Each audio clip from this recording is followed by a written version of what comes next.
Ümumən bunu biz şəhid analarından, şəhid Cavidan anası və Sultanlı Şahmarın anası, şəhid Cavidan Məhəmmədlinin anası, mən Xatirə ananın və Gülxar ananın adından sizə təqdim edirik. Çox sağ ol.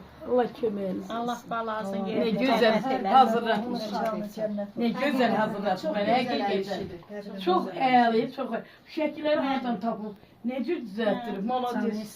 Mən Allah oğlumun köməyiniz olsun. 17 nömrə məktəbdə, mən oğlumun adına bütün məktəblərdə, onun da, mənim Hə, bütün şəhidlərin bizimkilər də adına elə. sinif var. Onu 17 nömrə məktəb belə bir şey hazırlayıb Cavidana gətirdi. Bizdə də məsləhətləşib belə oldu. Çox əyali. Allah canınızı sağ olsun. Çox Balalarınızın yerini Allah köməyiniz olsun. Bu uşağı da çəksən Allah bu körpəni.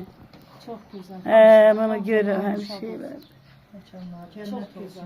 Allah razı olsun. Qadan Allah razı Şəhidin olsun. yaşı yoxdur, köhnəsi, təzəsi Təzəsi yoxdur. əlbəttə, əlbəttə. Dünya qurulandan ta və Peyğəmbərimizdən bu yerə qədər olan hamısı şəhid adı daşıyan hamısı şəhiddir.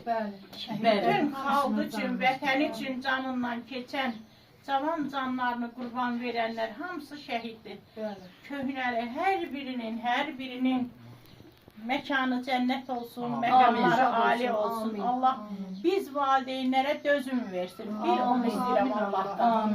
Verdiyi ömrü ağlımız başımızda yaşayıb, onların yanı uzaq getməyə qismət eləsin Rəbbim. Amin Allah inşallah. Teala bizim ağzımızı elimizden Elimizden alır. alır. Pis insanlara bizi gülünç eləməsin. Amin. Allah bizim ürəyimizə mələklər göndərsin, su səpsin. Amin. Amin. Bütün anaların ürəyinə. Amin. Gel.